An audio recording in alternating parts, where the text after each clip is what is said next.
We are in a crisis. We're in a housing crisis. We're in a cost of living crisis. However, why are the rich people all investing in property right now still? That's how I became a millionaire. It all started from deal sourcing. What makes a good deal sourcer? Don't stress about trusts and foundations if you ain't worth at least 10 million because it's done. What is wrong with people? The effort to set it up in some fund where you're going to avoid tax is not worth it. You have to make a lot more money. People think about a trust, set up a SaaS fund. I'm pro-family, I'm pro-business, I'm pro-success, but England isn't. How can you celebrate divorce and celebrate degeneracy, and celebrate poverty and cuss people that are wealthy and then want to be wealthy yourself?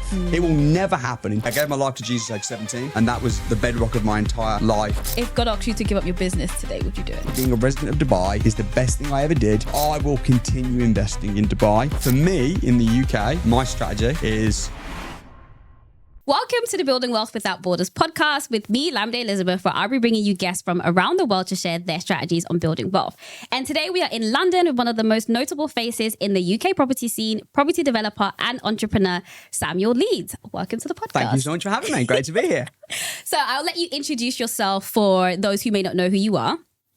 Okay, cool. Well, I'm a property investor. I have built wealth without borders. And then when I saw your podcast, Building Wealth Without Borders, I thought, what a great name for a show. And really respect what you're doing for the community. And I've built up a lot of wealth. I mean, I've got four children. That's my proudest achievement. A wonderful wife. A lot of properties. I've got multiple jurisdictions. I own property in Dubai, UK, Africa. And tomorrow I'm going to America to go and explore the market. So great to be here. Amazing. And I think that I actually didn't know before talking to you before this podcast, but I think you do have a Building Wealth Without Borders mindset. So that will be interesting to get into. But before we do that, I am going to address what I think people in my community might be asking, which is, he's quite a controversial character. How come he's on the Building Wealth Without Borders podcast? Because typically I do avoid bringing people who I know can stir up certain feelings to the podcast. But the reason, and in general, we haven't built this podcast off of, fame or like, oh, this person is popular, you have to get them on a podcast, etc. I've really wanted it to be about the information that is being shared. And some of our most viewed podcasts and even the most enjoyable podcasts that I've had, or the episodes that I've had have been from people who didn't really know, right? Yeah. So, but the reason why I really wanted to have, or the reason why I said yes when you asked was because one, I think there are certain things that you have done in property that I don't know many other people who I could have a conversation about those things with, because I don't know other people who have done it. So for example, purchasing a castle, the church, the hotel, and your breadth of being in the UK property scene for 18 years or just property in general. That's something that I think regardless of anything, I think there'd be a lot to learn from that. Sure, and people might not necessarily like me as the personality that they see on social media, but hopefully they can listen to what we're talking about, draw some good lessons from it, and it will better their life and help them with their investments. Exactly, and that's where I want to go. And so I did ask those in the newsletter community what they thought, and the majority of people said yes. And so I want people to have an open heart and ear when they're listening. And what I want this to be about is I want everyone who watches it with the open mindset to be like, oh, I learned so much from this, however long it's going to be. And the interesting thing is, though, I respect what you're saying fully, is because some people might have only seen like a 20-second clip of me on social media or something in the news or something crazy. But actually, that's marketing, you know? And sometimes even my family say, like, we don't look at social media because we know the real you. Yeah. And hopefully this interview will be the real Samuel Leeds, not the 20 seconds on TikTok where I'm rage baiting somebody or, you know what I mean? I'll just hit me here and we'll hopefully be able to together add value and delve into property and business. Exactly. And I always like to start when it comes to our conversations with how the guest grew up, especially in relation to wealth, money. So what was your upbringing like? My upbringing was really difficult, actually. So my parents separated when I was 7 and I lived in a very rough part of Warsaw. So I lived in Warsaw and around different estates, so like Bloxwich, Leamore, just outside Dudley, which I know you know because you've invested in a property. Great for investing, but for living, not so great. So yeah, no, it's tough. I got stabbed when I was 14 years old. I used to get into a lot of fights and things, trouble. Left school at 16 years old with no qualifications and no anything. And yeah, like childhood for me, I mean, there were some good memories. My mom's an absolute rock star, but it wasn't an easy upbringing. What did your parents do? So my mom worked as a child. Yeah. My mom worked as a mobile hairdresser. My dad was a gardener. And how did you end up getting stabbed? What was that story? I was just walking home one day and I just got jumped. No reason. Literally. attacked for no reason. In your like more recent stuff, there's been a lot of you do a lot of stuff related to religion, and you're very vocal about being a Christian. Was that part of your childhood as well? Yeah, kind of. I mean, my mom's Christian. I did go to a Christian school, but I almost rebelled against it actually as a young person. But yeah, I gave my life to Jesus at age 17, and that was that's been the bedrock of my entire life and everything that I do.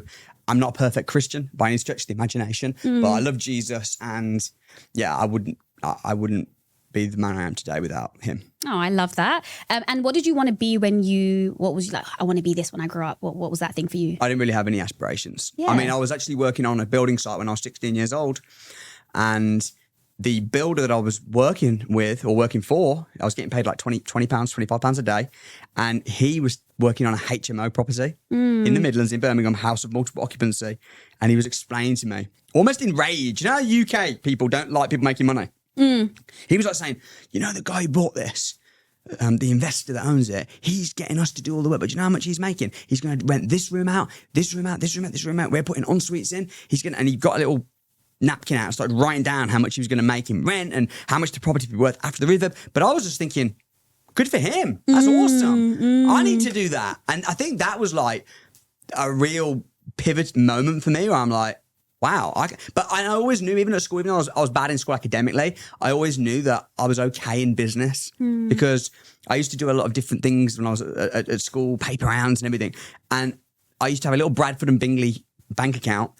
And every day I'd go and put a bit of money in, I'd watch my account grow, and I'd show my teachers. I'd be like, look, man, I got £112 in my bank. Where did that come from? That came from doing paper rounds mostly. And But also, like the mindset. Oh, I think it's because I was so bad at everything. I'm like, I know how to make money though. And also, why do people go to school? People go to school to get good exams, to then go uni, to then be able to get a good job, to then help them make money. I kind of realised even at school, I can just skip all that. I'm not very good academically. But I can maybe just go straight to the money part.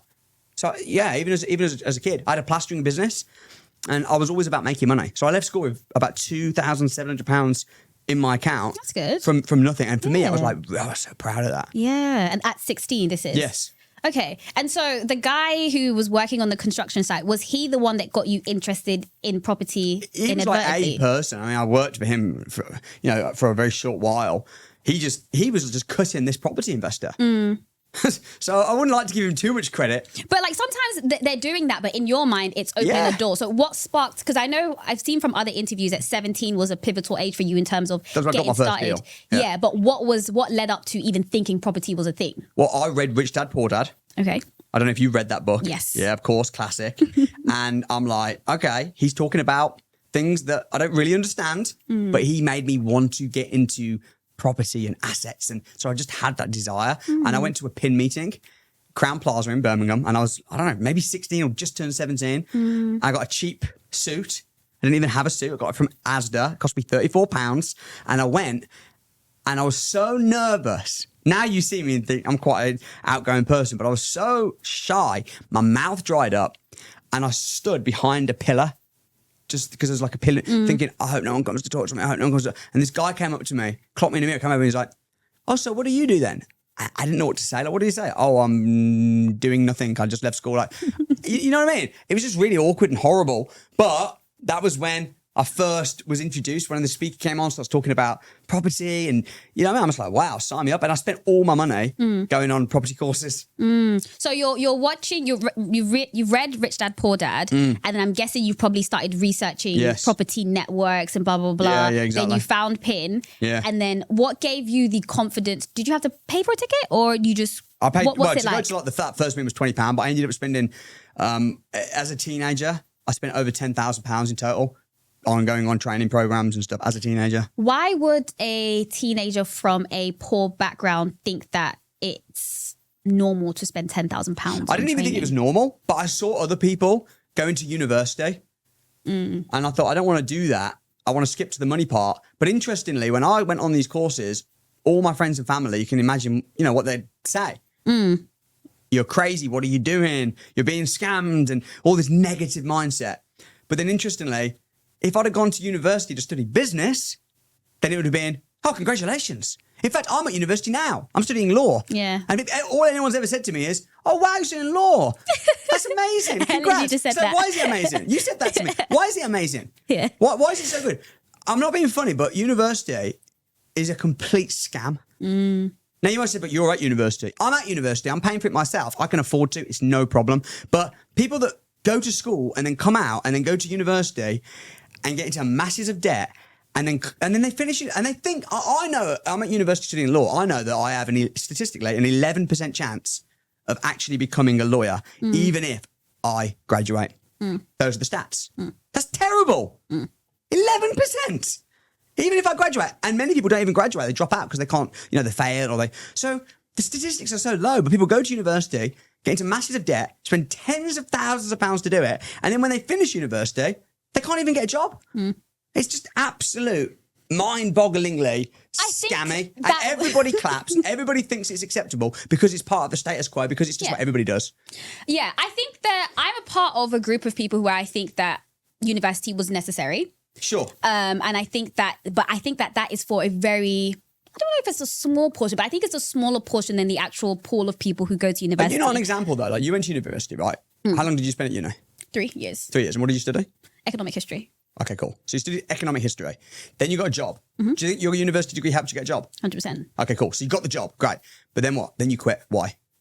I didn't want to do it anymore. Right. Yeah. That's the point. Yeah. Why didn't you want to do it anymore? Because jobs are a bit crap. So not always. I know there's exceptions. Yeah. I know I'm being a bit controversial in what I'm Yeah. saying, but I really believe going to uni and spending 40, 50 grand and then getting a job. Do you know what? Doctors. I know doctors that spent 80 grand graduating that are making 3.5 grand a month. Yeah. That's normal. Yeah. That is not right. But I mean, that's the UK though. If you was in America, you was a doctor, you could be creaming it in after a long time. But I don't know where your audience are based. Are they based in the UK? Yeah, we have a big US or around 40%. Yeah, but in the US, it's a similar story because I mean I don't know the exact economics of what doctors earn and stuff. They do pay a lot for you. But yeah, I think so.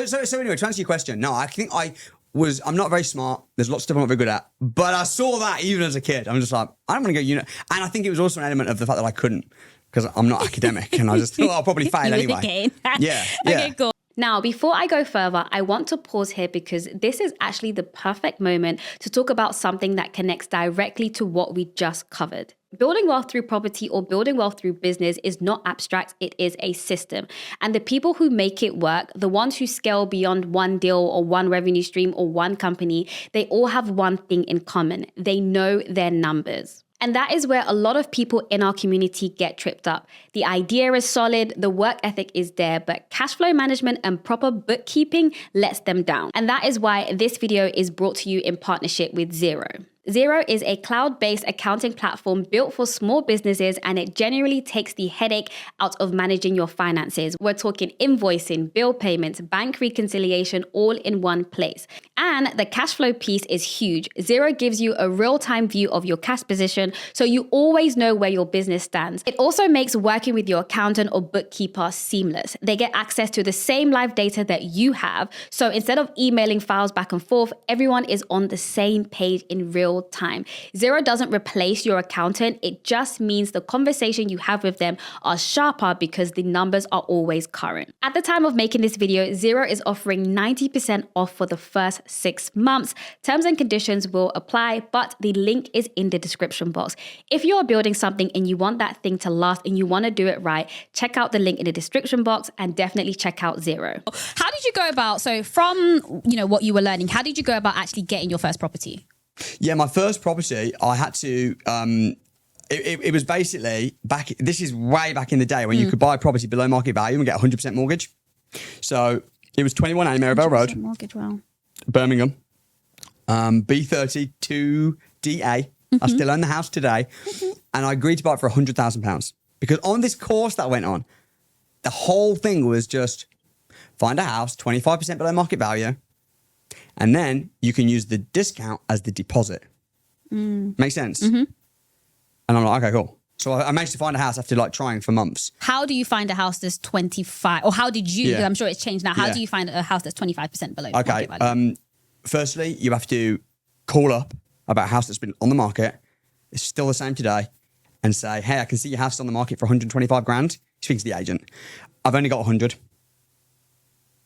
But is it worth me booking a viewing or not? Most people say no, but that call took 1 minute. And then all the people that say, oh, maybe they are quite motivated, you only view those houses. And within literally a matter of weeks, you'll get a deal. I like that. And I know that you've mentioned on another podcast that you got your stepdad to be a guarantor. Can you talk about that? Yeah. So basically, I was just like, I'm just going to do what they say. Like, just follow it. So I followed it, and I finally got this agent to say, you've got a house. Yeah, 100 grand. Your offer's been accepted. Congratulations. And I'm like, okay. And then they're like, we just need your proof of funds, your mortgage in principle. I didn't have anything. So then I went back to my mentor, and I'm like, okay, I've done what you said. I've now got this deal. What do I do? And he was like, oh, well, your mentorship's now ended. And so I was literally just, what the heck? I spoke to a mortgage broker, and they're like, oh, no. You can't. I'm like, but I'm going to be 18 quite soon. No. You need to be 21 to get a buy-to-let mortgage. Basically, the system worked, but not for 17-year-olds. So then what I had to do is I had to pitch my mum's husband, who I didn't even get on with that well at the time because they didn't marry until I was like 12, 13. So we didn't have a great relationship. But I was like, hey, look, I don't want a penny from you, but do you mind being a guarantor? And anyway, he said yes. So I owe him for that, and I've paid him back greatly in lots of different ways. But that was how I got my first property. And who did you rent it out to? How much did it cost? How much did you rent it for? So I bought it for 100,000, 100% mortgaged. This was... How big was it? So it was a 3-bed house with 2 reception rooms. Okay. And what I did was I turned one of the reception rooms into a bedroom. Okay. Turned it into a 4-bed. And I did that literally just, by putting a bed in it. Like I didn't do anything, reconfiguration. And then I rented it out room by room and got about £350 per month per room. Okay. And this was before Article 4, license, any of that. And that brought me in about £1,400 a month. And then after bills and everything, I managed it myself. I was left with about £950 a month profit. And at the time for me, that was just like, oh my goodness, I'm rich. Making like £1,000 a month without going to work. And I'm 17. I live with my mama. That was absolutely the feeling that I got from that. I've never experienced again. I can imagine. The closest thing that I can experience from that is actually helping other people get their first deal and seeing them. That's one of the reasons I have my education company. But like that first deal. That I'm going to ask you a question, which I probably know the answer to, which is, can people use that strategy today? Which is probably going to be no. Yeah. If not, what can they do to, if someone is in a similar situation to what you were in, what are the things that work in today's market? Yeah. So they can't do it quite like that. I mean, there are certain ways you can. Like if you've got like a right to buy, you can potentially use the discount as a deposit. But the way to do it now is basically similar, but instead of getting it below market value, is to buy a property, increase the value, and then get a new mortgage and get your money back. But that requires money. It does, but you can get bridging finance. So you can buy a property with a bridging loan, which bridges the gap between purchase and refinance.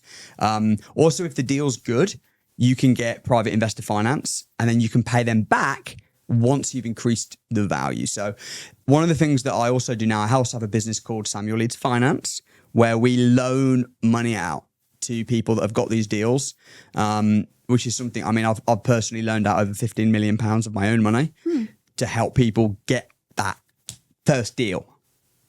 Because once you've done one deal, that's the thing as well. It's really hard having people back you for your first deal. I was lucky because I had my stepdad that he didn't give me any money, fine, but he still signed his name. You know what I'm saying? So having that, for me, I can be like, man, I was blessed. So that's why now I want to be like that person to other people. You know what I'm saying? What interest rates do you charge? So we charge 1% a month. Okay. For the first 6 months, then 1.5%. And there's also a 1% in, 1% out. So it's not cheap. But it's a bridge. You don't want it. People sometimes. It's bridging. It's a bridge. Okay. So people sometimes say to me like, "Oh, is bridging? Should I get a bridging loan? Is it a good strategy?" And the answer is, it depends. It's a good tool if used correctly. But if you've got a really good deal, where we only loan to people who have got good property deals, where there's enough profit in the deal to make sure everybody gets a slice of the pie. It's almost like a partnership. You know what I mean? When you put your money into someone's deal, you're having to vet that deal. You're financing it. I'm having to write the check. So they're finding it. It's their deal, but it's almost like a partnership. So there has to be enough profit in the deal for it to work. And that's the thing. That's why I only work with people that I only loan to people that I'm also mentoring because otherwise I'd have everybody trying to give me deals and I wouldn't be able to vet them. I wouldn't have time. Okay. So, and then for those who don't know what bridging is basically a form of short-term financing. Yes. Yeah. On that note, though, can you give a bit of an overview of what the property market was like when you started versus where we are at today? Yeah. Yeah. Very interesting question. And the property market tends to work in cycles.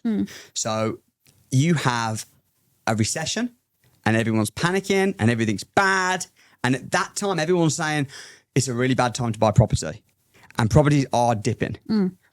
But after those times, after that period, will always come a boom. It's a bit like when it goes dark at night and it rains and it's cold and it's dark, but you know the sun's coming in the morning. It's the same with the property market. So when I started in 2009, it was a really bad time. It was a really bad time. There was the Great Recession. So this is when banks were going bust. This is when the media was saying, don't buy properties. It's terrible. This is when everyone was scared. And that's when I got in. Not because I was really smart, just because I just happened to get in by chance. And what happened was after I bought that first property, it actually did go down in value a bit. And it was like, at one point my net worth was in the minuses. But you know why I didn't mind? Because I was still making that $950 every month. How did you know the value was going down? Why would you care? Well, it's a good question. It's a fair question to ask, but you kind of do care because when you've got something that you own, it's like, but are you checking on like? Yeah, I was checking like every week. I used to use a website called Mouse Price, and I use different ones. But I just be checking out what's going on. Yeah, and you see the newspapers. They were like, and there was honestly people were saying at the time, "Oh, house prices are going to go back." Even like some people in my family that were older were like, "Oh, remember when houses were $5,000? I think it's going to go back to." And I'm like, "Oh, geez, I just bought this house for $100." But then what happened was it dipped a little bit. But then it shot up. So now that house is worth just shy of $300,000. So it's doubled. Well, it's gone up by 300% almost in the 18 years. So yeah, we saw a boom. Then we saw another bust. Went through a recession depending on where you are in the country. We all saw the 2020 recession, and we saw what happened when the banks suddenly got really scared and we saw property prices going a bit and everyone in 2020 was saying don't buy now. You probably remember that time, right? That's when I bought actually. Boom! So you're a bit like me. Yeah. So and I bought aggressively then as well in 2020 and then of course we then saw the boom come in 2021, 2022, 2023 saw it. Then interest rates went high. Now I feel like we're in that scary place again. Now it's like, interest rates, they're not too high, but they did go up. It's affected house prices. We've had some of the uncertainty in the country. We've had Brexit. We've got wars going on, and we're in the big recession that we're in now. Though, how we'll remember it in 2008, it was the credit crunch when banks weren't lending.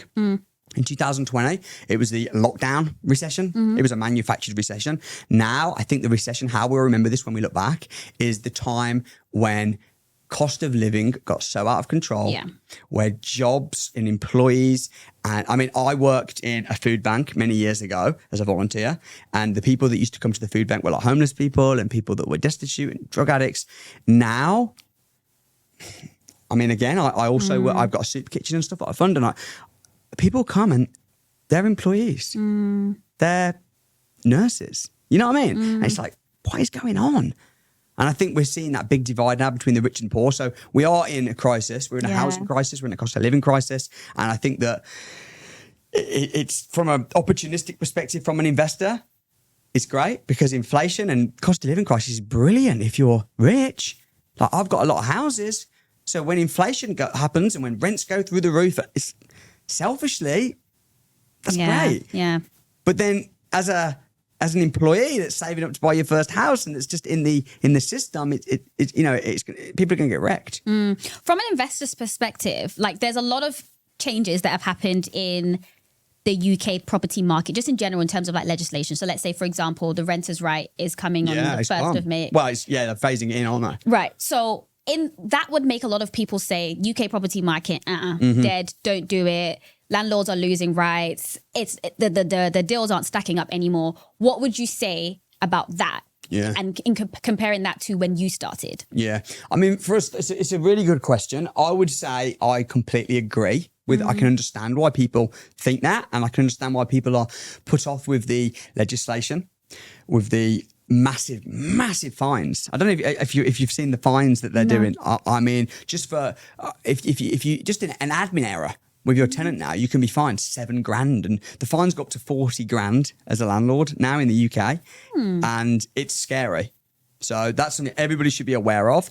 However, why are the rich people all investing in property right now still? What do they know? Why are the banks? Why are Lloyd's Bank and BlackRock and all these big companies and all the billionaires investing in property? So I think I would follow the money. But then don't you think that they are making it because of these things that they are putting in place that make it, because if a normal, your everyday investor gets hit with a 7K fine, that would be something substantial for them. But if BlackRock gets hit with a 7K fine, I'm sure that's not noticeable. So don't you think they are making it more difficult for your DIY everyday landlords? 100%. And so the corporations are coming in and swooping everything up. I 100% think that. And it's not just that the BlackRock won't mind getting hit with a $7,000 bill. They won't get hit because they'll do it properly. You only get hit with the fines when you do things wrong. And when you don't know the game. Is it a market that we should still be investing in then? It's a market that we should still be investing in. Yeah, absolutely. I think it's going to boom. But learn the rules of the game. Don't invest. I don't think you should invest in anything if you don't know it, though. I remember investing in cryptocurrency and I got hacked and lost all my money. Yeah, if you're going to invest, you should listen to podcasts. You should read some books. Maybe if you're going to invest a lot, you should consider getting a mentor. And do it. Invest a little bit into yourself before you go and start aggressively building a property business. Is my advice. So you think it's more of a knowledge thing? I think so. Yeah, it's knowing the timing of things. It's knowing also what to buy.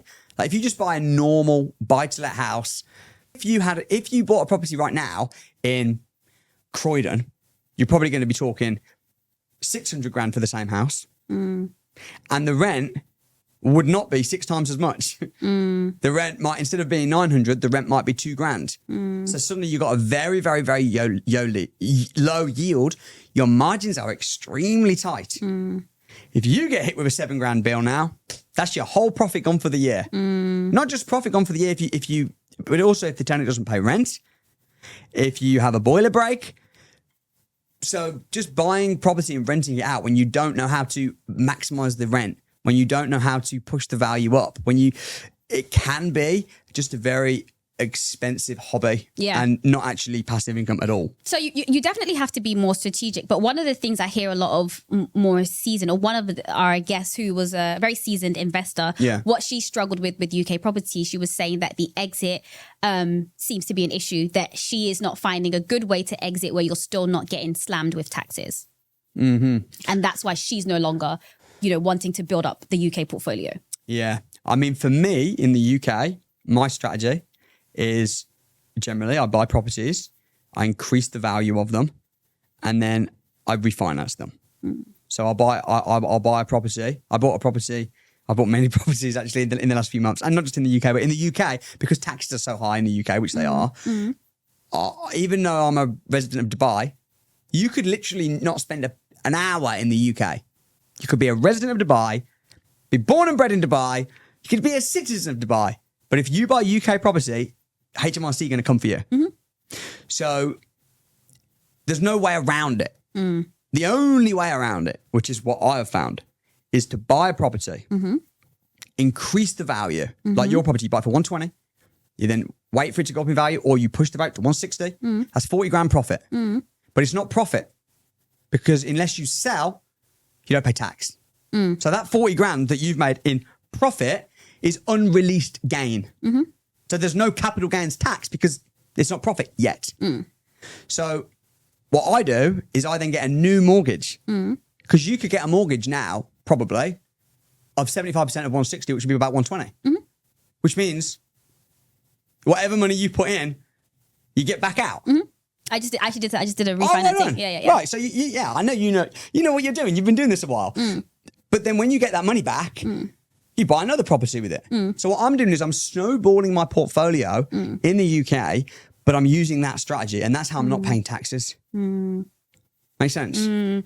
But then let's say but that money is still within your company. They're assuming that you're doing it within a company structure. Well, I do it within a foundation, but that's another story. Oh God, interesting. Yeah. How? Because I've heard you speak about having property in your personal name versus company. Yeah. What is your rationale for doing it in both? Okay, so it depends on the property, and it depends on the strategy, and it depends on the person. So anybody doing teaching and saying, always do it in a company, or always, set up a trust. You know my thoughts on that is reckless advice because you don't know the person that's listening. Right.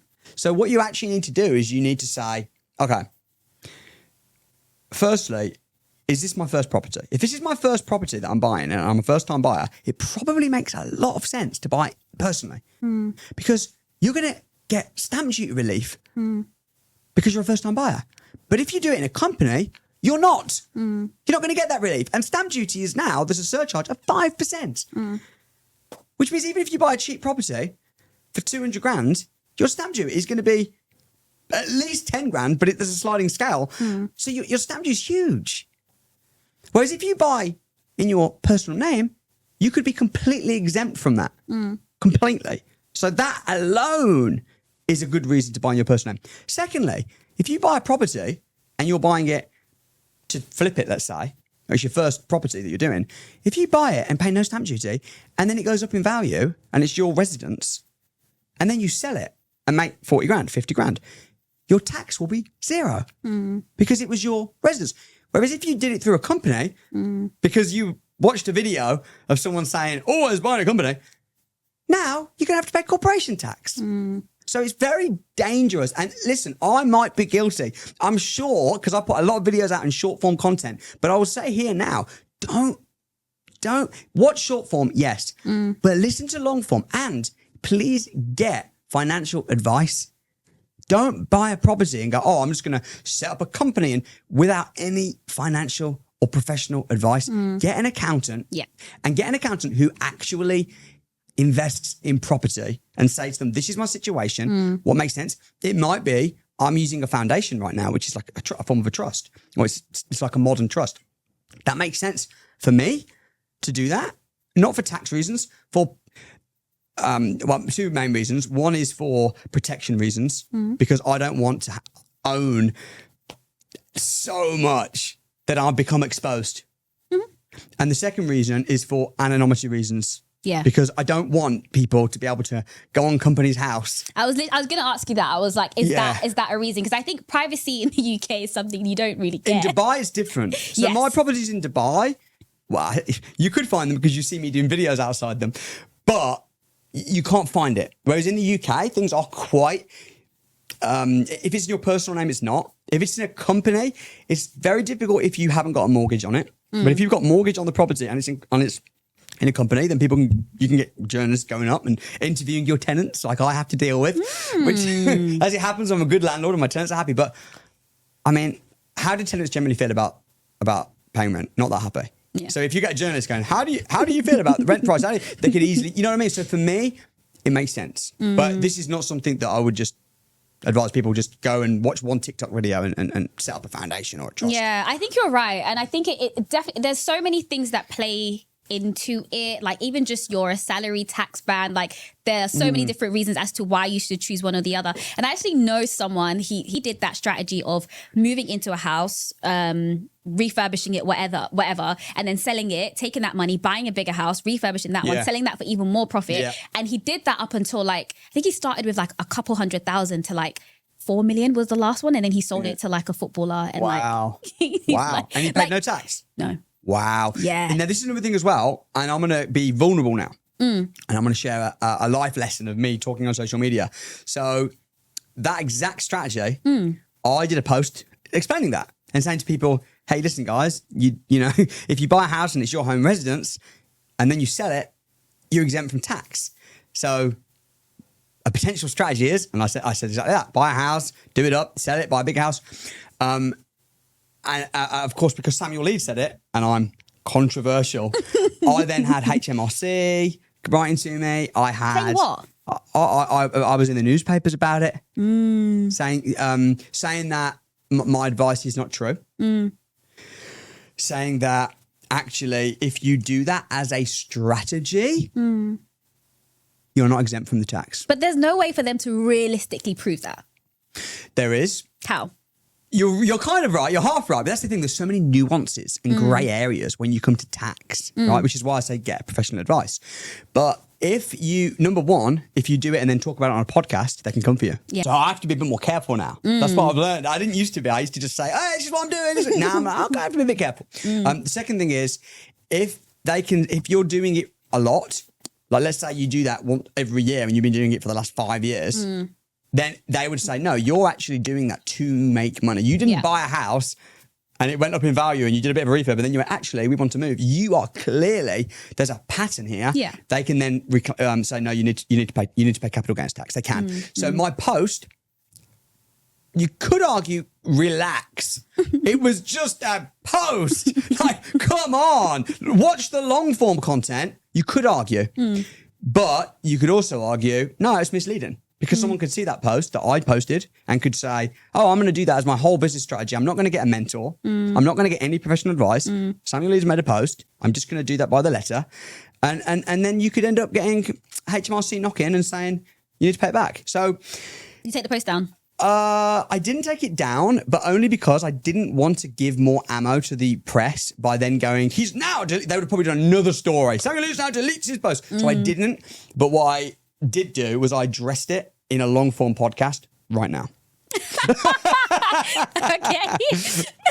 I want to go into deal sourcing a little bit, because I did see that you said that was one of the actual main ways you started making good amounts of money from property. Yeah, so it is. Can you speak a little bit about that? That's how I became a millionaire, a cash millionaire. And that's how I actually became known in property, because I had to market the fact that I was doing it so I could find investors. And in marketing it, what I did was I started doing videos on YouTube, and I would send those videos to my list on my CRM system. But then the YouTube videos organically started getting views. And I'm like, oh my goodness. So it all started from deal sourcing. And you know, when I got that first house in Birmingham I told you about, I ended up getting a few lease options and different bits, but I couldn't really do that much anymore because the rules changed. I couldn't get my stepdad to keep being a guarantor for me.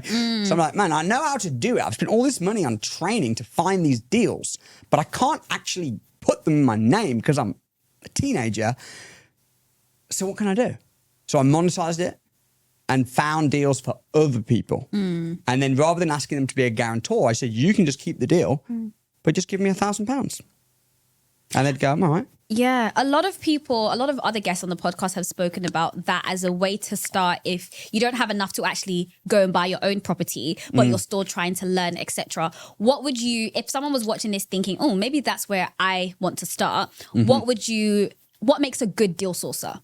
A good deal sourcer makes somebody who really understands the properties that they're sourcing. So even if you're new and you feel like, I don't know anything, what you can do is you can start in an area that you know really well. Let's say someone's watching this and they live in Hackney.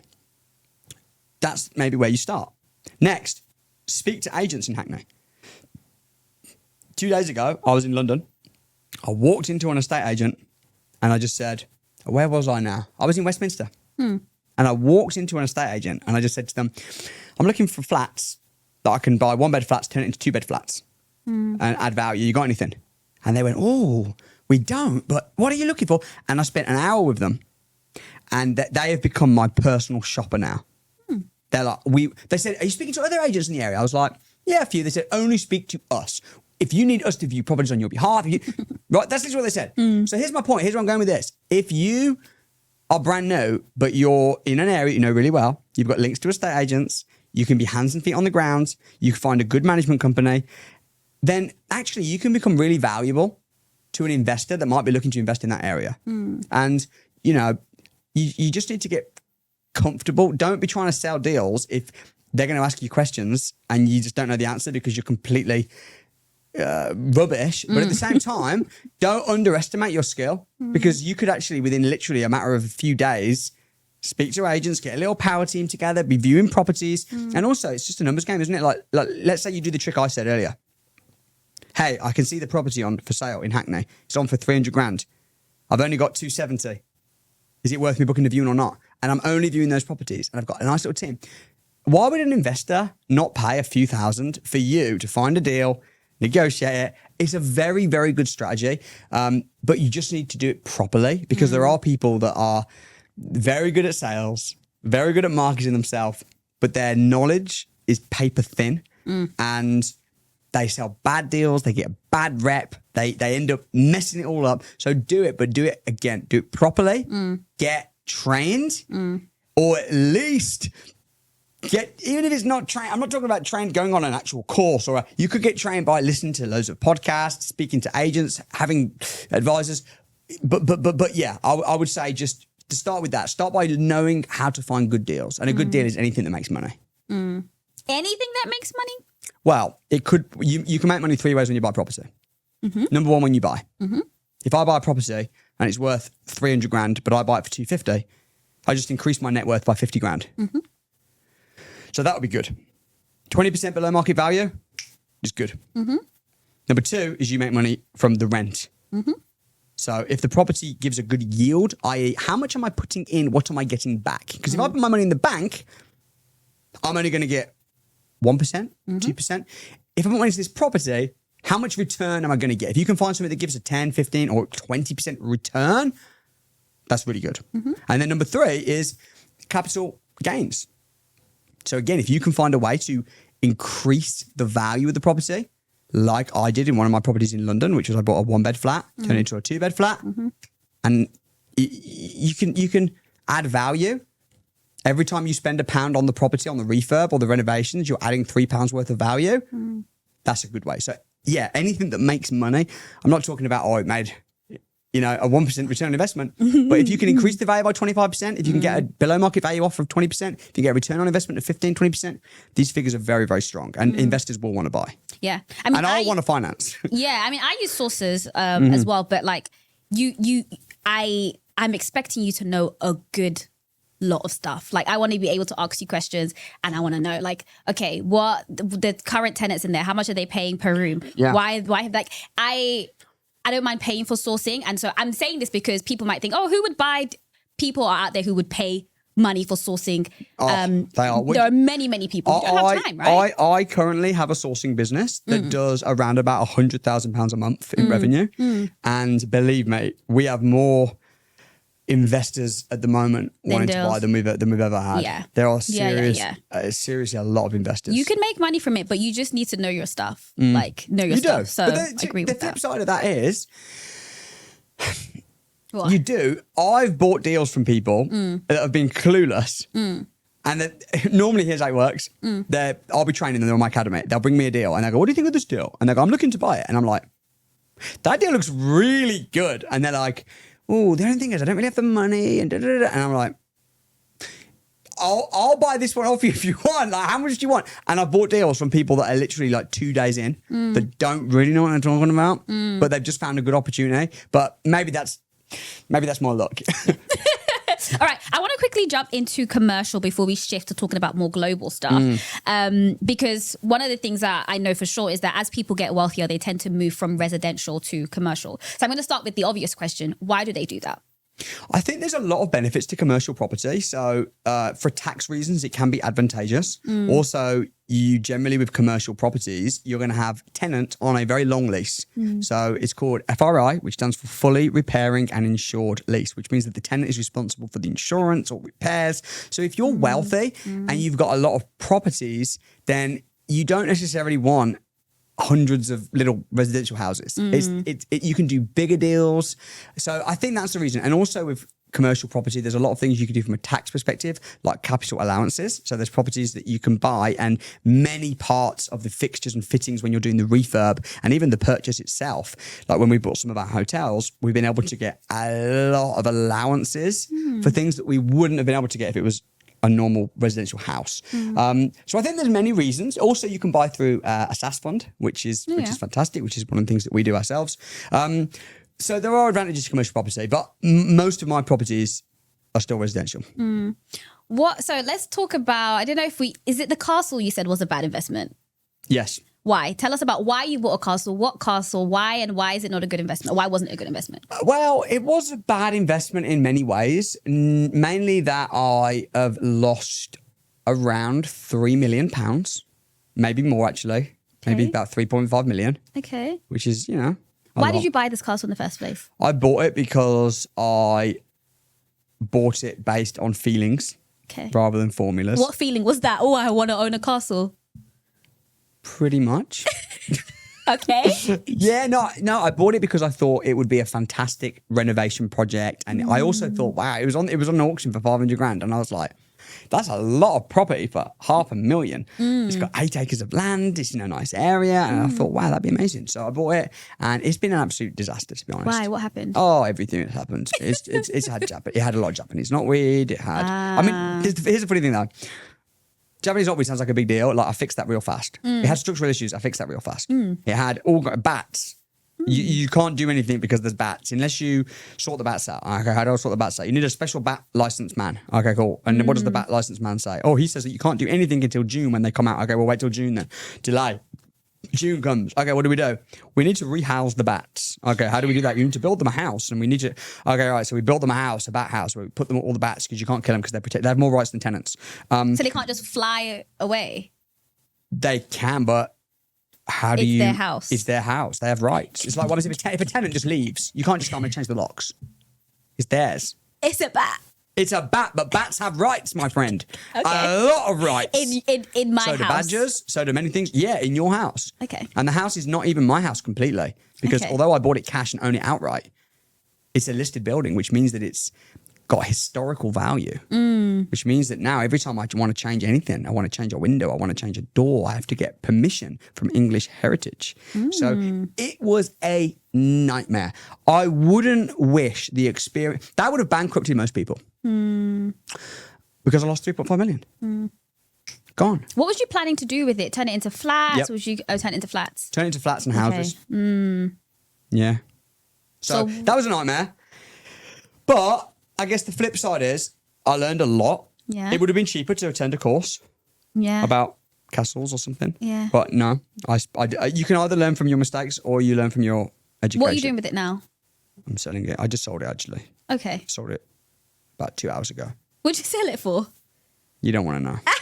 Was it less than 500k? Yep. Why are you laughing at my pain? Exactly. I'm sorry.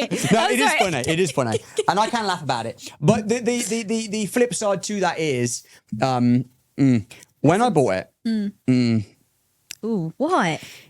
I knew that it was a risk. I wasn't a complete idiot. I was 80% idiot, but this tiny bit of sensibleness to me knew that this is going to be a risk.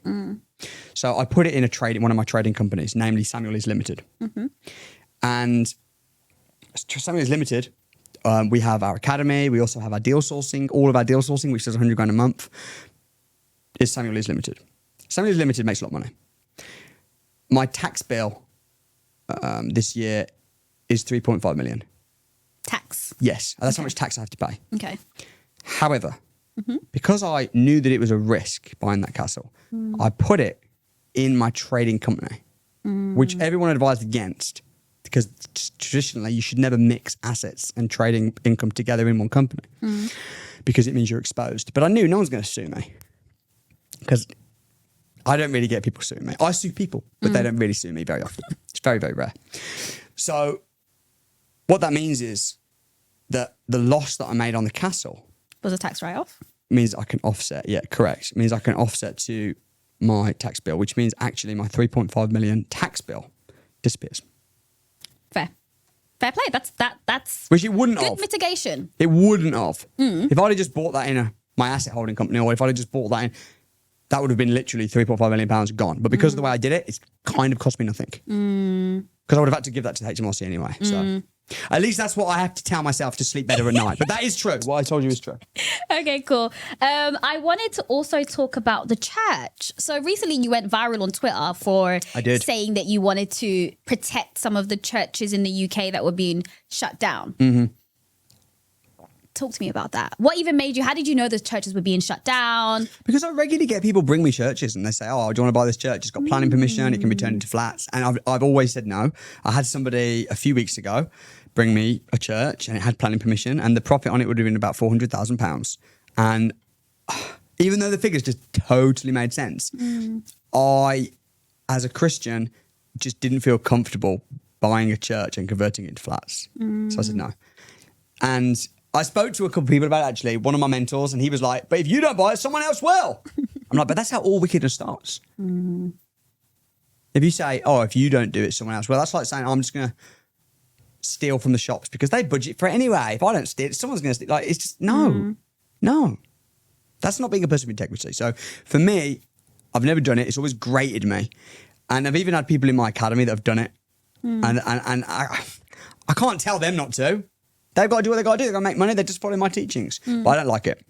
And that's the reason that I am passionate about it. Do you want to keep them as churches? Yes. Okay. Yeah. Is it for tax write-off purposes? No. Or is that just a benefit? Is that a benefit of it, though? Buying a church? Is that? I've not even thought about it or considered it. Okay, fair. To be honest. Could it be, though?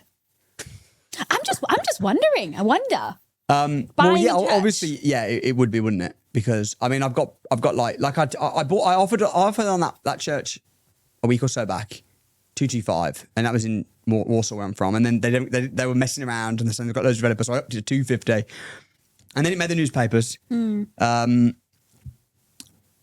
yeah, of course, it would be a tax write-off because if you do something like I've got a house in Bloxwich, actually, again not far from Dudley, and I bought that. I added a bit of value, did a little refurb. And while I was doing the refurb, I was working out the numbers and I worked out, man, I'm going to refinance this. I'm going to pull out every penny. And I'm going to buy another house. And I already have a lot of houses. I have over 100 residential houses and a lot more if you include hotels and commercial and stuff. So I'm doing all right. But I thought, man, it's like literally, it almost is like a free house because I only bought it 6 months prior and now I'm going to refinance it, get all my money back, going everyone. And I felt really compelled to use this house to just house homeless people. Okay? And there's a soup kitchen that I fund in Warsaw, which is again where I'm from. And there's so many people that, like I said, that come to soup kitchen and they're not even like homeless. They're just in between. You know, people say I'm in between jobs. They're in between houses and they don't know the system. They don't know how to get a job. They don't know how to even apply for council housing because they've never been in that situation. All their life, they thought they were just middle class, working class. And now they're like, man, I've been shafted. Do you know what I mean? They've basically been done by the system. And I do a lot of work overseas and we built schools and hospitals, you know, through the Samuel Leeds Foundation.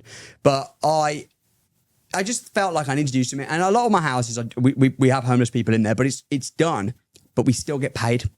So I've got properties, a lot of them are in Birmingham, where we give them to a housing association and the housing association gets government grants and puts the people from the streets, puts them in there, but it's all vetted by the councils, it's all the red tape and everything like that. But I didn't want to get paid for this one and I wanted no red tape. And you know what I wanted to do more than anything? Education. I'm like, I want to get these people in the house and I want to spend time with them. I want to teach them.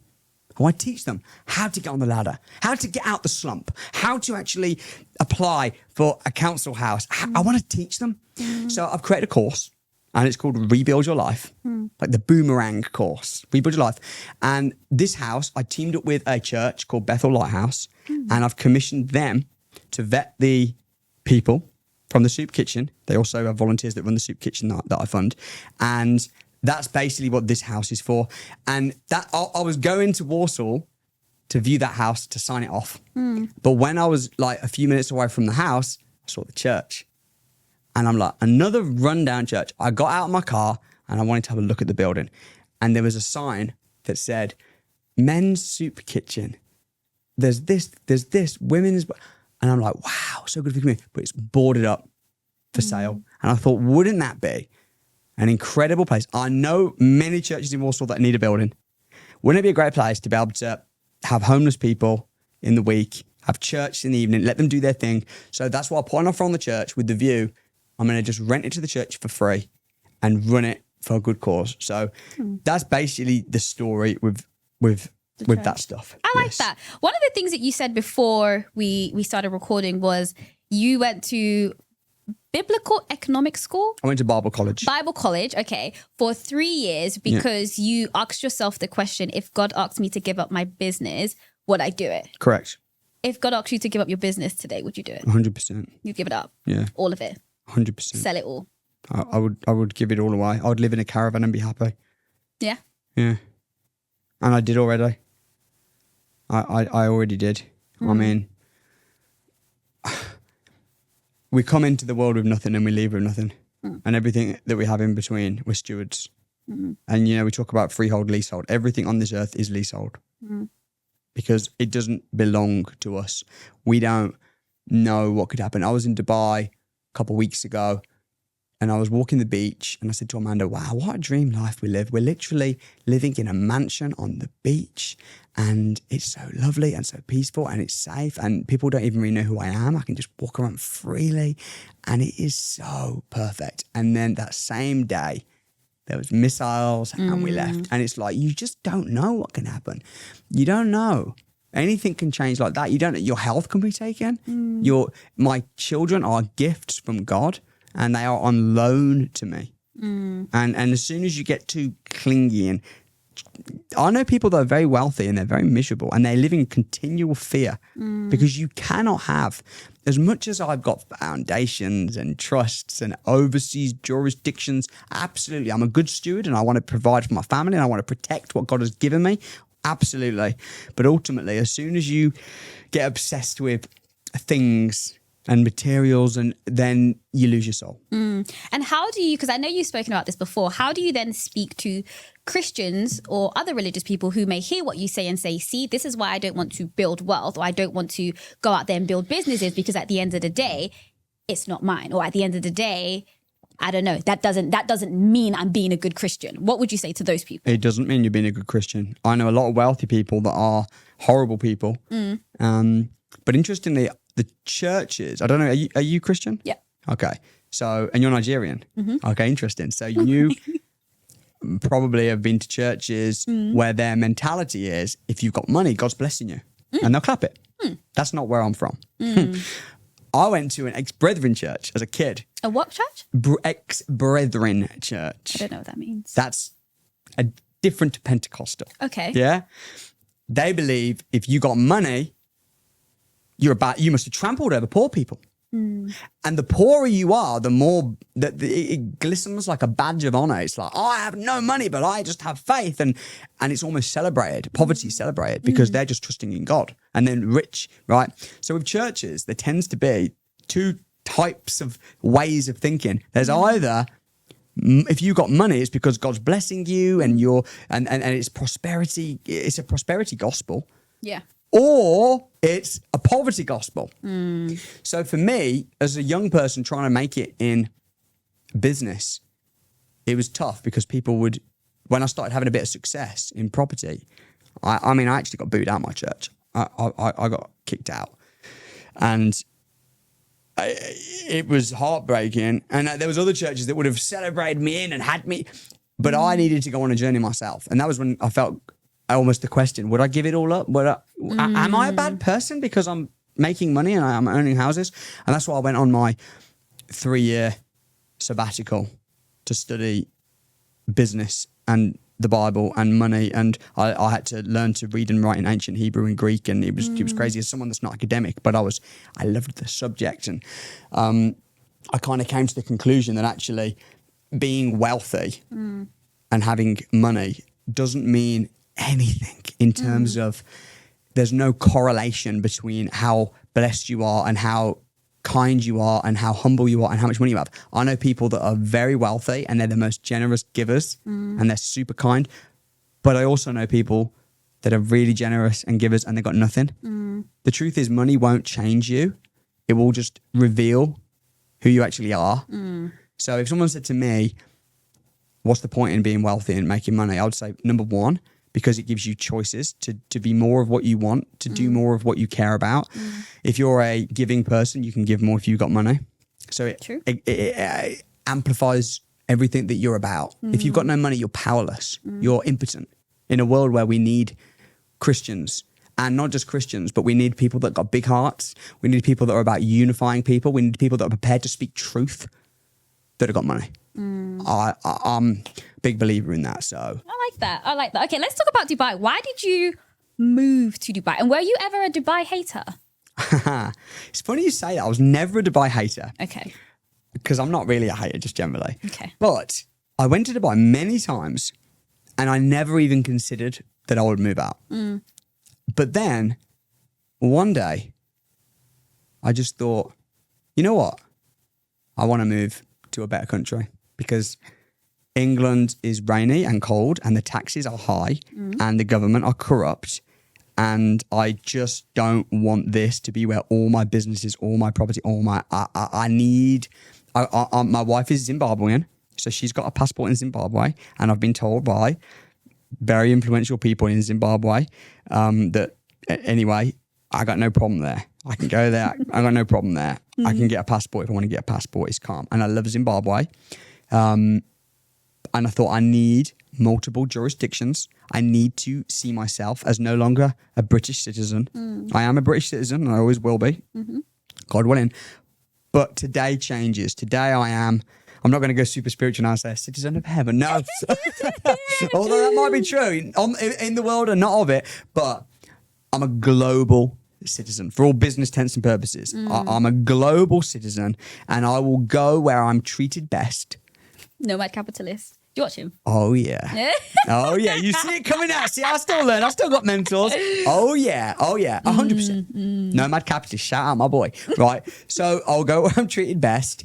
And I suddenly thought, maybe Dubai, it's sunny. Yeah, the taxes are good, but they also celebrate success. And I went there and I thought, I'm going to go just for a month. And I absolutely fell in love with it because although I didn't used to be a Dubai hater, I did used to be a Dubai misconceptions. What, is soulless? Nah, not that. That's dumb when people say that. But what I did used to think, and I even used to tell people this, how arrogant and ignorant of me to literally tell people something that wasn't true based on nothing, just my opinion. What did you say? I used to say that, number one, I used to say that if you're poor in England, you'll be even poorer in Dubai. Because people go like, I want to go to Dubai where there's opportunity. And I used to say, no.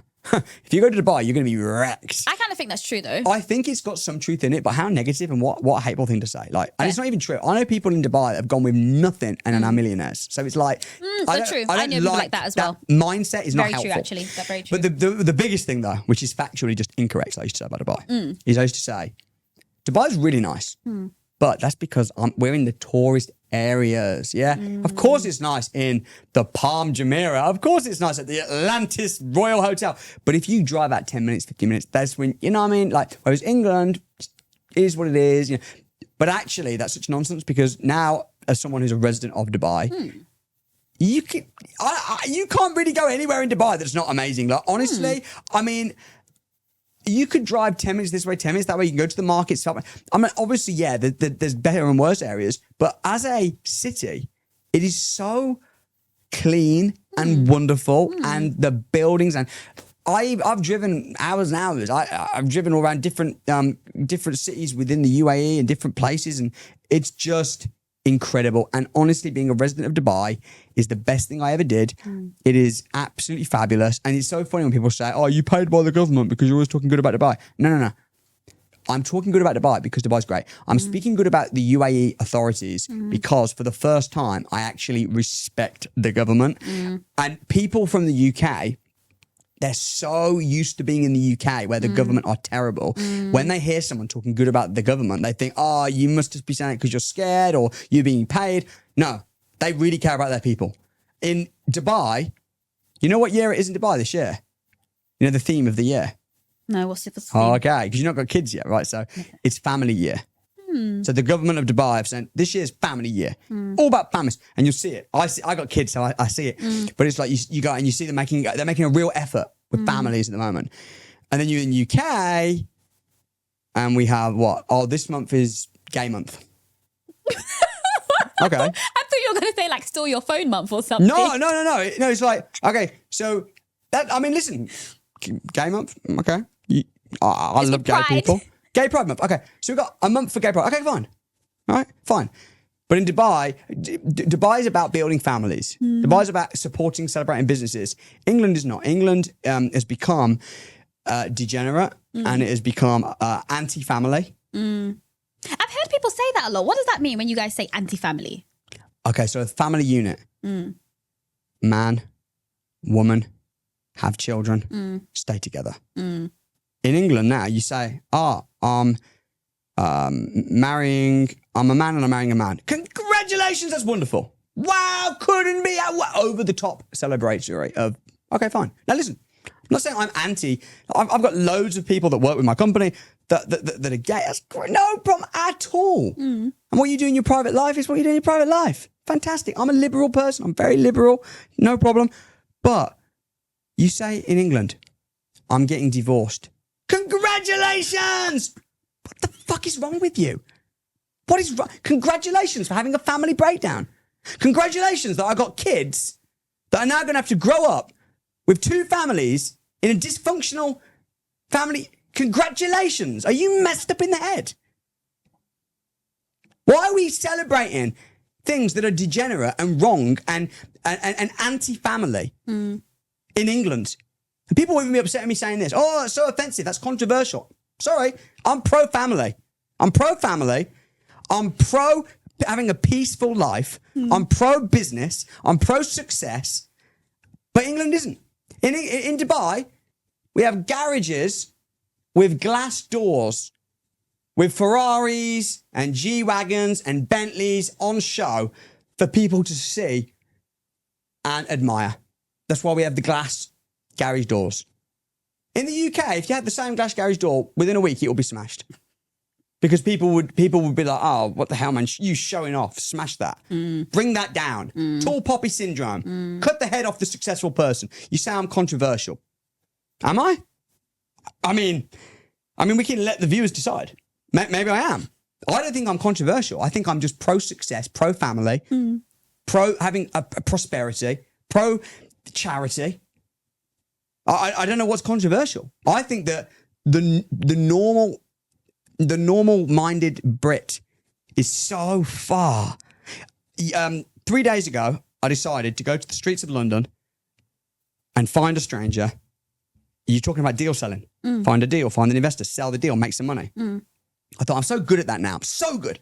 I'm going to go to the streets of London. I'm going to find someone struggling. I'm going to say to them, hey, I'm a multimillionaire. Let's spend a day together. Let me teach you everything I know and let me help you find a good property deal, package it and sell it to an investor. Let's make £5,000 today on the spot and you can keep all the money. I decided to do that. So I went to London. Stopped the first person. Hey, I want to make £5,000 today with you. Are you free? What? Sounds like some scam. A homeless person? No, not a homeless person. Oh, just a regular person. Okay. Then there's this next guy. Oh, it sounds like a pyramid scheme. I'm like, it's not a pyramid scheme. Give me a few hours. I made a lot of money. What are you doing today? Oh, nothing. Well, let's spend a bit of time together. Oh, the opposition that I was getting from just trying to share what I know and actually help them, they would have made $5,000. In the end, I was like, you know what? Forget it. I'm going to do it myself. I did it myself. Found a deal, sold it, made $5,000, bought my missus a handbag. Oh, and that's now controversial because I spent a lot of money. Like, what is wrong with people? People are messed up and poor and deserve to be poor and deserve to have broken families because they celebrate it when other people have broken families and celebrate divorce. How can you celebrate divorce and celebrate degeneracy and celebrate poverty and cuss people that are wealthy and then want to be wealthy yourself? It will never happen until you learn to change your mindset and actually celebrate success. You will never taste success yourself. I can agree with that part. What do you think about the Dubai property market? Well, I'm invested in Dubai. I think that Dubai is obviously right this second as we speak. It's being attacked. Well, kind of. the US embassies are being attacked and the US are being attacked, but Dubai have annoyingly got wrapped up, even though they are completely neutral and they've been absolutely incredible about it. So right this second, I think a lot of people are going to be very wary to buy in the UAE because of what's going on. But those that are patient and those that are long-minded, I'm very confident that the UAE government are going to come back stronger than ever. They're going to build back because they are absolute winners. And also they have proven, because Dubai's never been, I know there's been a few very small minor things, but it's never been attacked or it had missiles like this ever before, right? As far as I'm aware. Yeah, no, it hasn't. But the fact that nearly every single missile has been intercepted, and I saw it happen, is absolutely incredible. And it shows that, because and people that are saying, it's not actually safe. What is wrong with you? I don't get those But people those are the people either. I'm talking about when I'm getting annoyed a minute ago. That's the mentality. Yeah. It's this British way of thinking, which is just, it's sick, Just actually. haters, yeah. No, it's sick. Yeah. It's the same as celebrating divorce. It's sick. Right? So I think what's going to happen is the UAE, in my mind, to this day at the time of filming, where are we now? We're like middle of March kind of time, right? So at the time of filming, I think that, to me, the UAE have shown that they are a government to be trusted, to be respected, to not be messed with. They are peacemakers. They have not attacked Iran or they are neutral, Very true. but they have shown that they have an incredible defense military, and it's a country that I am extremely proud to be a resident of, and I think that the market is going to bounce back big. And I don't know how much it's affected property prices this second, because I've heard some people saying, they've dropped by 20%. I don't know if they've dropped or if they've not, but I will continue investing in Dubai, and I'm glad that I invested, and I think that it's going to bounce back big. And I know, and also all the people that said, Dubai's soulless, it's got no history. It's got history now. Yeah, look at the stuff that happened in England, right? In England, we've been look at World War II. We've been bombed. What happened? It was bad, but then what happened? The property market boomed. So I think it's really sad what's going on. It makes me so sad. So sad. And I feel really bad. My heart breaks even for the UAE government, because they have done such a good job, man. The whole GCC have put in so much work for like marketing and like changing the perception of the Middle East as like this conflict-ridden place. But you know what we are? And then I see myself as a raving fan of UAE, and I see myself almost as a customer of the UAE. Like they treat their residents and tourists and like customers, like a business would. Yeah. Whereas the UK don't. The UK do not treat their people like customers. You do not feel like a happy camper, a happy customer, a raving fan in the UK. You feel like you're being tolerated, even as someone who's making millions and millions of pounds and paying millions and millions every year in taxes. What is there any thanks? Is there any pat on the back? No. Instead, there's banks being closed, investigations, hit pieces by a government-backed media. I got attacked by the BBC. Did you know this? The BBC did a whole documentary about me. Questioning everything with innuendos and trying to attack me. This was like 6 years ago now, but it's like, okay, and that's the government. That's the nation's voice. And then people say to me, Samuel, why do you shout on TikTok and Instagram? I shout because I unlike universities, I don't have a government megaphone behind me. I'm just me. I'm a lone ranger in a failing country with brainwashed people. By myself. Certainly when I started, I'm a bit quieter now. So that's why I shout. Are you? What, quieter? Yeah. Of course I am.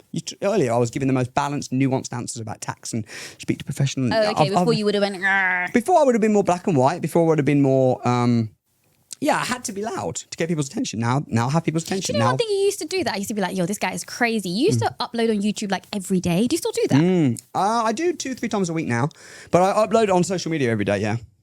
The YouTube, social media every day is doable, but YouTube every day, I was like, this guy is a machine. Were you actually waking up every day and like recording content, or was there a strategy like bulking?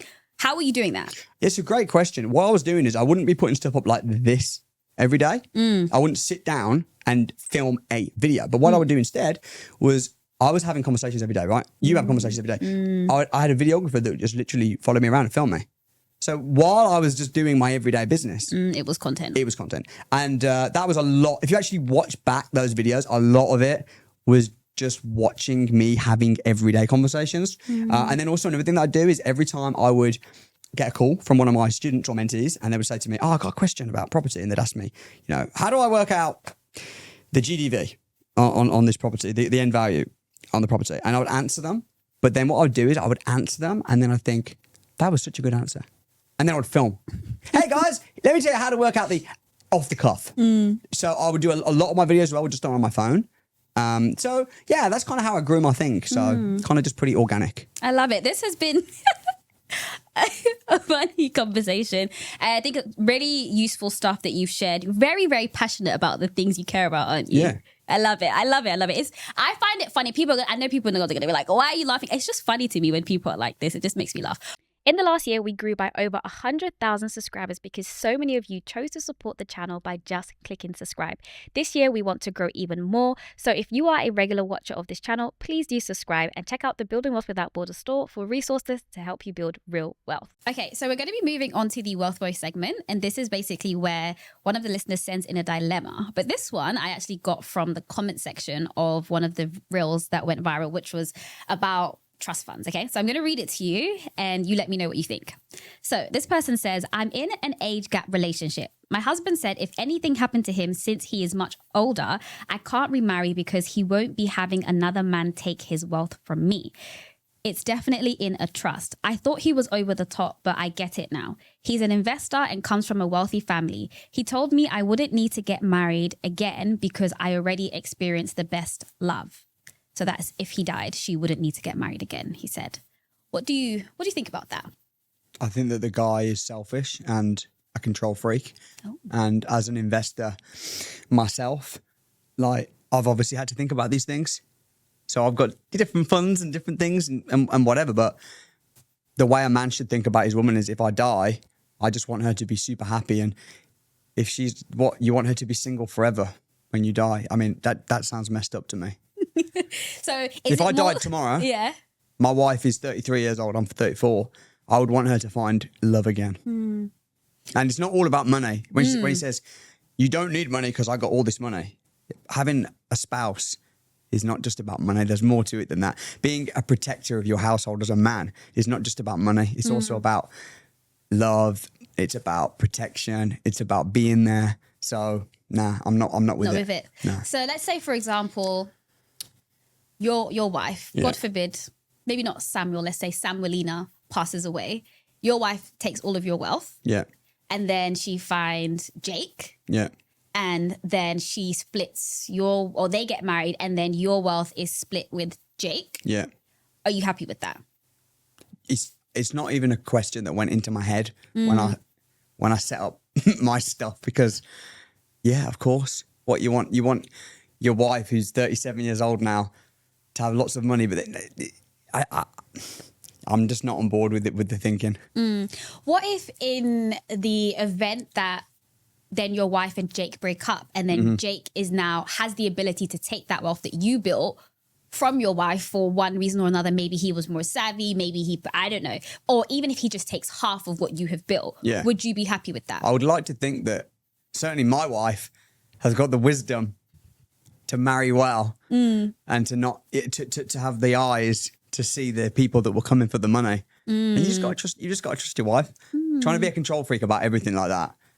I'm not. I mean, for your kids, I get it because they're like young and setting things up for them, maybe. But for your wife, especially in that situation, it might be a bit different because maybe he made all the money and then he's just met this young girl. Yeah. So maybe, but from the way I'm looking at it, I'm just not really about it. You're not really about it. No. So what do you think about people? So one of our previous guests was saying that like when she has children, like basically the wealth that she's built and she's put it in she wants to put it within a trust or she's put it within a trust. Yeah. And basically it can only flow within her lineage. So it can go to her grandchildren, but it's not going to be able to go to the spouse of one of her kids. Would you agree with that? I think that's fine. I think it's fine. What I would say is though, setting up a trust is complicated and hard and expensive. And then you've also got, I don't know do you know much about trusts and things? I don't actually. Okay, because I'm actually like I know quite a bit about it. Yeah. And it's expensive to set up. And also there's like, you pay 6%, every 10 years you pay 6% on the total wealth of your wealth pot. So it's one of those things that people rush to do it.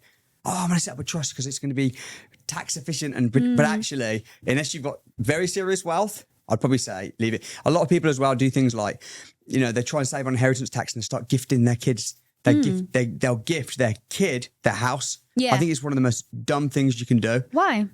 Because firstly, if you've got a house and you think, oh, I'm going to save on inheritance tax, so I'm going to gift it to my kid. Unless you literally move out of the house, if you stay in the house, HMRC will just go, no, you were just trying to get around inheritance tax, and they'll just charge you anyway. Unless you pay rent to your kid. Also, you don't pay inheritance tax above quite a big threshold anyway. I think it's it depends on the situation, but at least £500,000 or so, especially if you're married, there's no inheritance tax anyway. So a lot of people that are like obsessing over how to save on taxes, how to save on inheritance tax, it's like, yeah, but what's your net worth? How much is your house worth? Oh, it's worth 400 grand and you got a 200 grand mortgage.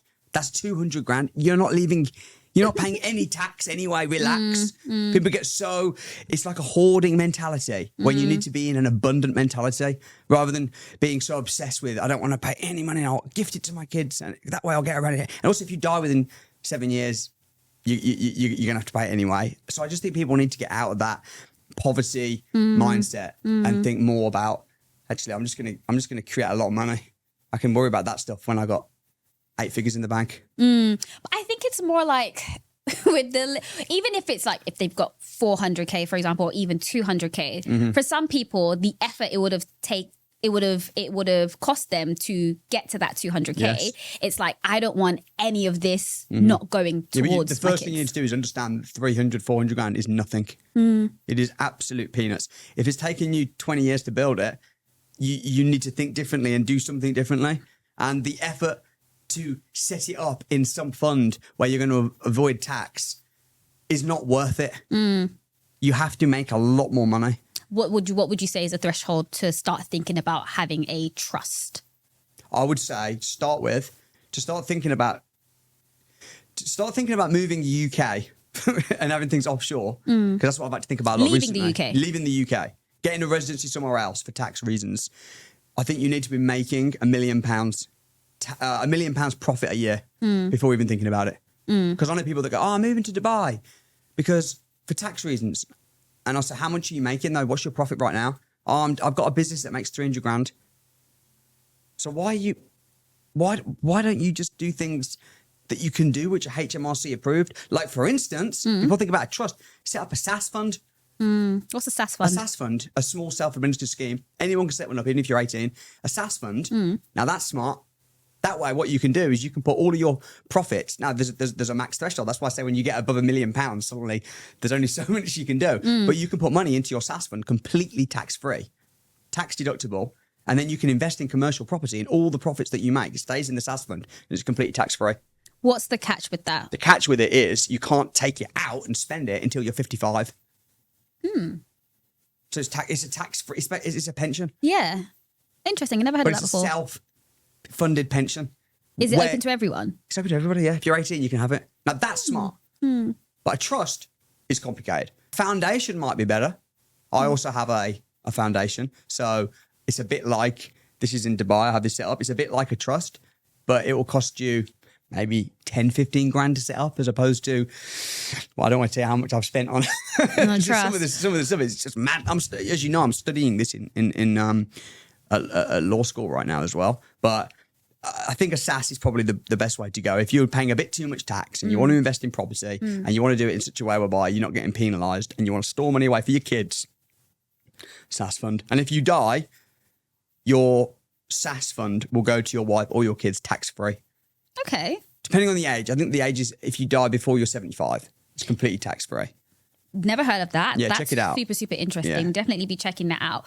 Do you have any particular stipulations on the trust funds that you're setting up? Like, let's say, for example, your kids have to go to maybe university before taking something out. Do you have any things like that? Yeah. My kids can do whatever they want. And again, a lot of, like I said, that guy sounds like a control freak. I speak to so many business people that are making money and they try and force their kids to do this, that, the other, or they want them to be mini thems. I'm not about that. I mean, I had that to me. My dad forced me to sell on the markets and go and work for him, and I didn't enjoy it. And there's nothing worse than being, as a kid, being told you have to do this, and you have to. I don't like that. So no, my kids will be free to do whatever they want. I do believe that they'll all be self-made millionaires because, again, rather than obsessing what you leave to your kids, I think it's better to obsess over what you leave in them. So for me, I'm more about training them up. Just like what I said about my wife earlier. I'd like to think that my wife has got the wisdom, if I died, to not go and marry some douchebag who took half of all the assets that I've basically built. I trust my wife. I don't need to set up a clever scheme whereby she can't do that and my kids. So no, I'm pretty relaxed. That's interesting. I love that you have that outlook. But have you heard of the third generation curse? Yes. Or that idea that like wealth is lost after 3 generations? It's very true. Tough times create strong people. Strong people create good times. Good times create weak people. That's what you're talking about. Yes, exactly. So do you not worry about that? Not really, no, because as a dad and as a father of 4, what are you supposed to do? I had a tough life. I got stabbed as a kid. I've been beaten many times. I had nothing. I lived in a very rough area near Dudley. You know about Dudley. Now in Warsaw. Am I successful because I had a tough life? You might be. I don't think so. You don't think so? No. You don't think that it I used to puts think, a yeah, level changed of my mind. resilience in you? No. Okay, so tell me, so what do you think made you successful then? I mean, I had a very tough, I have had a very tough life, and I've got through it, and I've come out the other side and made a lot of money and have a beautiful wife and 4 kids. I don't believe that I've done that because of the tough times. I think I've done it in spite of the tough times. Okay. So look how many people have had tough lives. Everybody I went to school with, pretty much. True. Who also had a tough life, who also got stabbed. What they doing? Nothing. Nothing. They're all losers. All the people in my community, what they doing? What about the other people that got beaten? Why aren't they all millionaires? It's because it's nonsense. If you look at most people that are self-made millionaires, if you look at the people that have built things and they're doing super well and they're thriving, they had parents that loved them, that believed in them, that were their cheerleaders. They weren't all abused. We hear about those few stories because it's like the rags to riches. It sells movies. But actually, in reality, as a father, my job is not to give my kids a really tough time and manufacture it. How can I manufacture a tough life for my kids? I used to send my kids on economy. I'd fly on a plane. I'd go first. They'd go economy, and I did that because I wanted to give them a tough life. Now they need to know what it's like.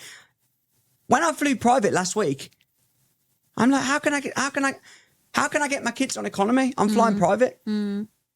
How can you give your kids a tough life when your life is luxury? If I'm on a mansion, a beachfront mansion, and a £20 million house, which is where I live, how can I give my kids a tough life? Are they going to sleep in the maid's room? Are they going to do you not understand what I'm saying? No, I agree with you. I think manufacturing... It's dumb. Yeah, manufacturing pain and struggle is not the point. And I don't know. I mean, I don't have kids, so I find this conversation interesting. Here's how you manufacture pain. Make them go to the gym. Make them box. Make them learn a martial art. Give them discipline that way. Not, I'm going to give them so the whole generational curse, I think the best way that all you can do is do your best job deliberately as a parent to raise them good and believe in them and be their cheerleader, and then pray. And leave them money, yes, of course, if you can, if you're able to do so. Yeah, make sure it's tax efficient. Don't stress about trusts and foundations if you ain't worth at least 10 million because it's dumb. I think so. I know so. If you've got 800 grand to your name and you're spending hours and hours thinking about setting up some clever scheme, it's dumb. It's going to cost you tens and tens of thousands of pounds in consultancy fees for a start. The people that win are the lawyers. So I'm sorry to break it to you guys watching YouTube videos about how to set up trusts. And there are things that you should do though, like a SaaS fund. But that's pennies to set up. Any other things that you think, if someone hasn't crossed the threshold yet, that would be good for them to set up? If you haven't crossed the threshold, there's loads of things that you can do. Absolutely loads. For a start, knowing what you can claim back against your tax bill and what you can't. Some people spend money on stuff and they pay themselves and they don't claim it as a tax deductible expense because they didn't know they could. So mixed use property. I bought a property recently which had one. Do you know in like London where you can get those shops above it are flats? Yeah. That's mixed use. Yeah. If you buy a property that's mixed use, you pay stamp duty, commercial rates, which is way cheaper. So understanding, and a lot of solicitors won't tell you. I've bought properties where solicitors tried to charge me stamp duty and I'm going, When I bought my castle, which is a complete disaster, but that's another story, my solicitor tried to charge me around £81,000 in stamp duty and I got it down to £8,000. What percentage was 81,000? About 10%. And I got it down to 8, which is about 1%. So knowing the game, knowing how, is good. But and again, even taxes, focus on how to make money. And then when you start making money, all right, fine. Now, how do I pay as little tax as possible? And then when you start making £1 million a year, then you start doing things overseas. Then you start getting... in fact, if you know your business is going to blow up, you should probably start thinking about that a little bit now, but just not spending loads of money in consultancy fees. I'd rather... Do you know how much money I spent last year on lawyers? I spent over £1 million last year on lawyers. If you're newish to business and newish to the game, they will charge you so much money. You're better off if you've got a few £100,000 to waste on consultancy fees, whack it into a property in Dubai, get a golden visa. That's a little exit strategy then. So then if things get too much and you begin to get too successful for the UK, slip out bank, get your bank account set up overseas. That's what I would advise as well. Do you know how messed up the UK is in terms of how shocked the system are? I used to be a banker. Yeah? Do you know how shocked the banks are when you start actually making money? They're like, what the heck? Where's this come from? And treat you like a criminal. You know how many banks have like literally treated me like a criminal just because I'm making money? Calling me in for meetings. I just had it actually with a bank where I had to set up a new bank because my bank got closed down. That's what happens continually in the UK. Banks just close you down. I don't know why. Is it because they don't like me? Is it because they're just I'm making lots of money? Like what? And they don't tell you either. You got 30 days to close down your account. Oh, why is that then? We can't tell you. That's messed up. Yeah. So having different banks in different countries is smart. I like that. That's very on brand for the podcast. All right. Is it? That's why I wanted to come on the podcast. See, I asked you to come on this podcast. You didn't ask me. I asked you because I liked the name. I saw the name, Building Wealth Without Borders. I'm like, damn, I could write a book with that title. That's a good name for a podcast. Let me get on that show. Okay. Let's move on to the quick fire money question. So 3 questions that we use to round up for every guest. The first question is, what is the best investment you've ever made? In myself. You're not allowed to say that. Okay. If I said you can't say that, what would you say? I would say in probably the petrol money. Petrol money? The petrol money that I put in my car to go take my wife on the first date we ever had. Oh. Because she's the best investment. Oh. She's the biggest asset, the best investment. Without her, everything stops. Why is that? Why would you say that? Because she just is my rock and my sounding board, my counsel, my superhero behind the scenes, my cheerleader. She manages the entire portfolio. We are a team and helped me build everything pretty much from the ground up. That's so interesting. We've been married 11 years now. Those are the 2 most popular answers, actually. Oh, now you're making me look boring. But I mean, it is what it is. People usually say myself okay, I'll and change they say it. their partners. I'll change it then. I'll change the answer. I would say that first property that I ever bought, because that first property that I ever bought gave me confidence, gave me self-esteem and showed me the system and showed me that this does work. And I was doubting myself and I was only 3-4 months in when I got that property. And after 3 months in, I'm like, oh, I still haven't got a property. Maybe I should quit. Looking back, it was stupid. Looking back, I'm like, what? I want to quit 3 months in? Are you joking? But I think if I hadn't have had a bit of success, if I hadn't have got that deal, got the keys to that property when I did, probably would have quit because I didn't have the long-mindedness. I couldn't read the future at the time. I wasn't thinking, if I'd have known what was going to happen. That's the only thing I'll say this. If you knew you were going to build a massive portfolio and be really successful, the best life ever, you wouldn't quit 2 months in because you're like, no, I know what I'm building.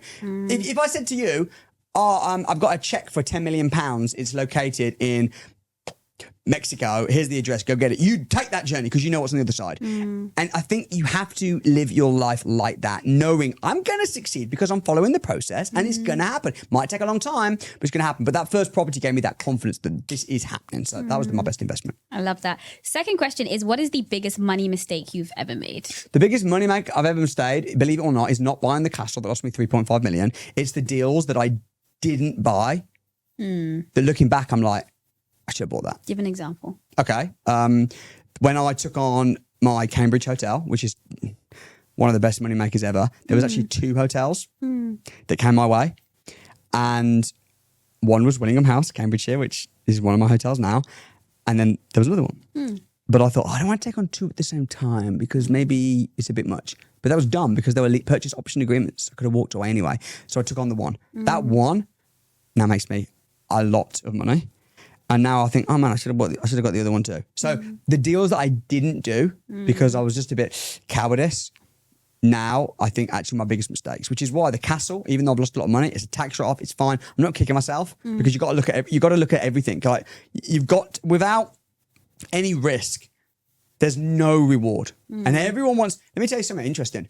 I know quite a lot of billionaires. I've got a mentor who's a billionaire. I was with him last week. Billionaires literally have risked millions to become billionaires. Millions. And millionaires have invested hundreds of thousands to become millionaires. But broke people want to invest nothing. And they want to get rich. That's not the real world. I can agree. I actually wrote a newsletter about that. That's one of the lessons that I've learned from being around, a lot of people who are way more successful than me, is that they talk about losing money like it's like nothing. Yeah, you have to think it's part of it. I lost 3.5 million. You laughed. I laughed too. We laughed together. Okay, cool. And then, so that was makes my sense. What is one piece of advice you'd give to someone who is trying to build wealth and also someone who's trying to build wealth globally? I would say building wealth without borders. To me, what that means is partly maybe globally, but also without limits, without thinking big. However, it's really important that you start small. So I would say with someone that wants to go global and someone that wants to build wealth without borders, yes. Dream big, yes. But let's do a deal this year, shall we? And let's do it maybe in an area that you know. Let's start with something. Because when you get something, the confidence that will give you, the self-esteem, the assurance that what you're doing is... Because when you start out, all your friends and family are going to tell you, be careful. But when you get that first deal, they're going to start going, okay. And before you know it, they'll be saying, can I take you out for coffee to pick your brain? That's what happens. So that's what I would say. Start locally. Start locally in an area that you know, probably, yeah. Or at least, if you want to start in Dubai, fine. But go visit. Don't just... Because you do a bit of... Have you got a real estate license in Dubai? I don't have a license. I'm partnered with a brokerage. Fine. So okay, cool. So if someone's like, oh, I want to invest in Dubai, cool. Great, do it. But go there first. And go and figure it out and talk to some people and find someone like yourself that is a resident that knows the area. So I wouldn't necessarily say always as a rule, start at home, but I would say start small. I would say start with one, see the money coming in, and then you'll learn so much from that first deal. Take all the lessons, all the mistakes, everything that you learned into your next deal. Well, that was a very, very good conversation. I'm actually happy that you decided to, that you asked to come on the podcast. And I said yes, because I think that was a good conversation. I learned a lot. I think your perspective on wealth is interesting. Why is it interesting? I think what you said about the foundations, the trusts, I think it's important. In general, I guess with this podcast, the whole idea is just to hear from people who have built wealth in different ways with different mindsets because they bring something different to the table. So as you're watching this, like as the audience is watching this, it's not to take what one person says and then just run with it. You're taking bits from like, okay, this is how this person is thinking about this. Okay, cool. And then this is what this person, and then you sort of put the pieces together yourself. So I think it's very helpful. It's useful stuff. Well, it's a pleasure to come on. Yeah. So if the people wanted to find you, etc., where do they go? They just search my name on YouTube or something and watch some content. And if it resonates and if it can help you, then amazing. Hope to see you in the street. Shake your hand. See you in the street? Yeah, see you out. That's what happens. People see me and they come up to me and say like, oh man, I watched a video or whatever. That's my currency. Okay. Thank you, Samuel. Thanks.